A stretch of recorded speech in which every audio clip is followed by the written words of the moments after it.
क्या करेंगे। हमारे वृंदावन के एक रसिक, उनका नाम श्री हरिराम व्यास। हित हरिवंश महाप्रभु के चरण सेवक श्री हरिराम व्यास जी ओरछा के राजा मधुकर शाह के गुरुदेव थे। अब कथा तो बहुत लंबी चरित्र है। वो वृंदावन आ गए थे।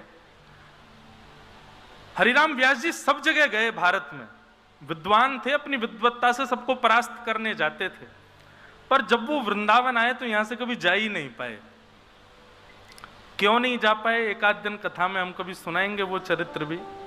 पर हरिराम व्यास जी वापस नहीं गए वृंदावन से। अब तो वृंदावन में ही रहने लगे, वृंदावन में ही सुख लेते, वृंदावन में ही आनंद करते। ओरछा के राजा मधुकर शाह को अपने गुरुदेव की इतनी याद आई कि उसने सैनिकों को भेजा कि जाओ जाकर के हमारे गुरुदेव श्री हरिराम व्यास जी को लेकर के आओ। सैनिक गए, हरिराम व्यास जी नहीं गए। तो मधुकर शाह ने विचार किया सैनिकों के भेजने पर नहीं आएंगे, ब्राह्मणों की बहुत मानते हैं, मैं ब्राह्मणों को भेजूंगा तो वो आ जाएंगे। सब लोग इधर देखो, सावधानी से कथा सुनो सब।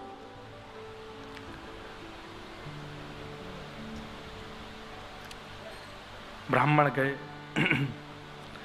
ब्राह्मण आए, ब्राह्मणों का खूब सत्कार किया हरिराम व्यास जी ने, अपने आसपास बिठाया।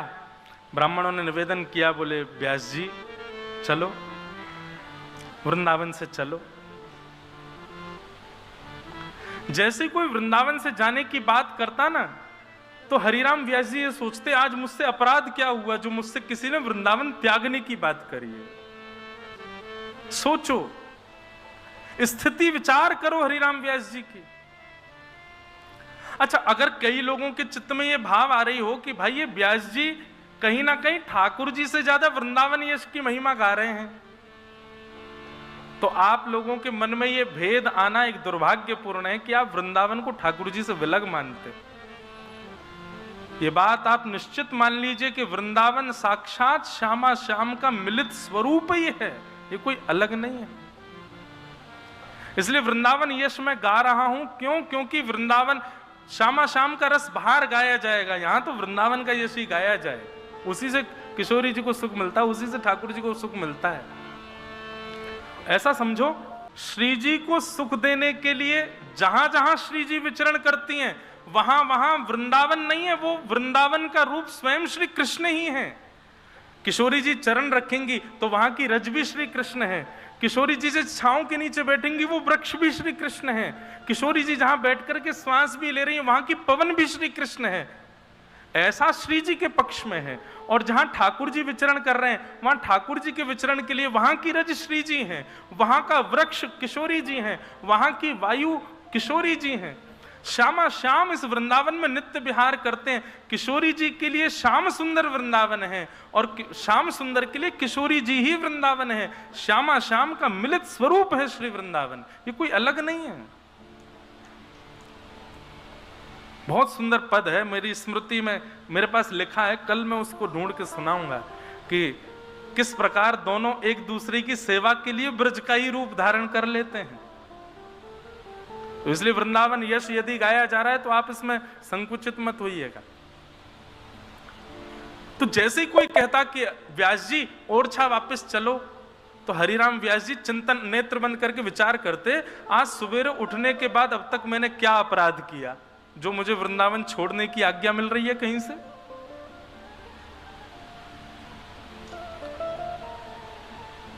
दुनिया भर की बातें हरिराम व्यास जी से कर लो तब तक कोई दिक्कत नहीं, लेकिन जरा सा कोई कह देता कि ओरछा के राजा मधुकर शाह जी आपको बहुत याद करते हैं, आप ओरछा कब जाओगे? हरिराम व्यास जी के नेत्रों से आंसू आ जाते। हे श्याम सुंदर, हे श्री जी, मैंने क्या अपराध कर दिया जो मुझे वृंदावन त्यागने की कहीं से बात सुनने को मिल रही है? ऐसी स्थिति हो जाती। निकल पड़ते वृंदावन की परिक्रमा में, और परिक्रमा में जो मिलता सबसे क्षमा मांगते, मुझे क्षमा कर दो, मुझसे कोई अपराध हो गया है जो मुझे वृंदावन त्यागने की आज्ञा हो रही है। ऐसी स्थिति थी श्री हरिराम व्यास जी की। हम लोगों की स्थिति कैसी? हम आपकी नहीं, अपने आप को भी उसी में रखते हैं। हमको कोई जरा सा कोई लोभ दे दे दिल्ली में ऐसा ऐसा होना है, बंबई में ऐसा ऐसा कुछ है, कोई समायोजन है, कोई कार्यक्रम है, आपको उसमें पुरस्कार मिलेगा, इतना धन मिलेगा, आदि आदि। हम तुरंत व्यवस्था करते हैं, निकल जाते हैं। हरिराम व्यास जी ऐसी स्थिति में आ गए। एक दिन ब्राह्मणों ने जाकर के श्री हितरवंश महाप्रभु से प्रार्थना की, व्यास जी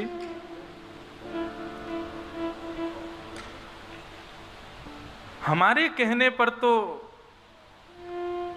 हरिराम व्यास जी नहीं जाएंगे, पर आप आज्ञा कर दो, आप उनके गुरु हैं, कि वो ओरछा चलें। महाप्रभु जी बोले, भैया वृंदावन से उनको भेजना क्यों चाहते हो? तुम जानते हो वृंदावन से निकलने की बात भी कोई कह दे तो हरिराम व्यास जी परिक्रमा में चले जाते हैं, ऐसी स्थिति उनकी हो जाती है। ब्राह्मणों ने कहा, भगवान एक बात बताइए, हरिराम व्यास जी वृंदावन में रहेंगे, वृंदावन में सबका कल्याण हो चुका है क्योंकि वो वृंदावन रह रहे हैं। यहां पर हरिराम व्यास जी के रुकने से कितने लोगों का दुर्भाग्य हो रहा है कि वो वृंदावन रस से वंचित हैं। हरिराम व्यास जी ओरछा जाएंगे, यश गाएंगे तो कितने लोगों का कल्याण होगा। आप इस बात को विचार कीजिए ना। महाप्रभु जी ने थोड़ा विचार किया और विचार करके कहा कि ठीक है, हरिराम व्यास जी को लेकर के आओ, हम उनको आज्ञा कर देंगे कि वो ओरछा चले जाएं। अब हरिराम व्यास जी तो बड़े आनंद में थे।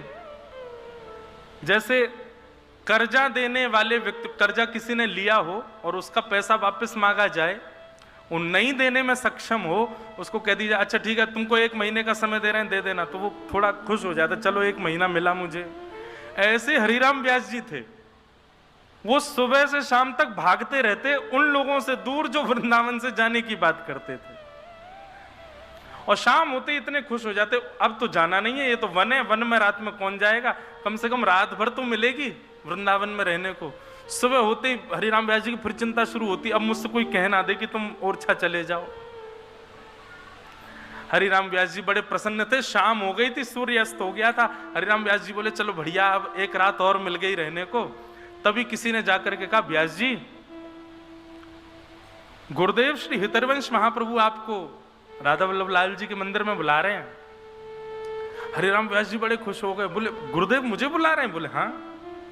अरे चलो चलो चलो। अभी किसी ने संकेत किया, बोले लेकिन व्यास जी हम बता दें क्यों बुला रहे हैं? बोले क्यों? बोले आप किसी की भी बात मान करके ओरछा नहीं जा रहे हो, अब स्वयं श्री हितरवंश महाप्रभु आपको आज्ञा करने वाले हैं कि आप ओरछा चले जाओ, क्योंकि उनकी बात आप टाल नहीं सकते। ये बात सुनते ही टूट गए श्री हरिराम व्यास, क्योंकि गुरुदेव की आज्ञा की अवहेलना मैं नहीं कर सकता। लता पत्र वृक्षों से लिपट करके रोने लगे, बोले अब तो मुझे जाना ही पड़ेगा, गुरुदेव कहने वाले हैं। कहीं से काली स्याही लेकर के, कालीत लेकर के अपने नेत्रों पर, मुख पर, नाक पर, पूरे मुख पर कालीत पोत ली। राह में एक गधा चल रहा था, उस गधे को प्रणाम करके उस पर बैठ गए हरिराम व्यास जी और जाने लगे राधा वल्लभ जी के मंदिर की ओर।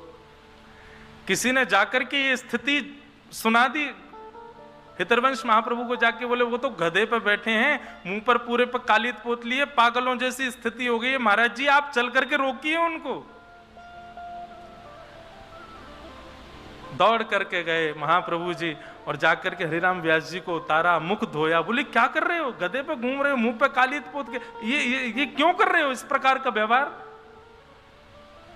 हरिराम व्यास जी कहते हैं वृंदावन जिसको छोड़ना पड़े उसकी स्थिति यही होनी चाहिए, मुंह पे कालीत पोत ले, गधे पे बैठ के घूमे, उसका कितना बड़ा दुर्भाग्य है कि श्री जी उसको अपना नहीं रही है।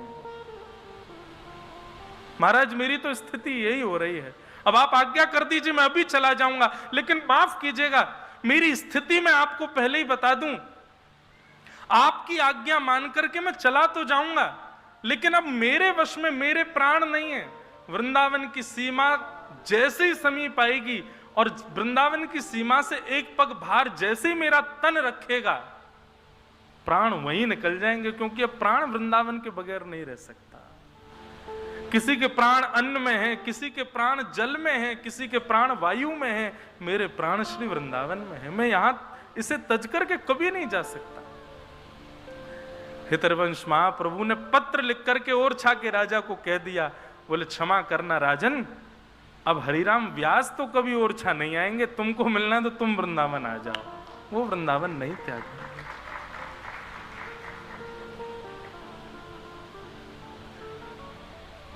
हमको तो सब पक्ष देखना पड़ता है। अब इस पक्ष का यदि मैं भाव व्यासपीठ से रखता हूं, तो कहीं ना कहीं यहां बैठे कई लोग ऐसे हैं जो जिनका जाना अनिवार्य है वृंदावन से, वो क्या करें?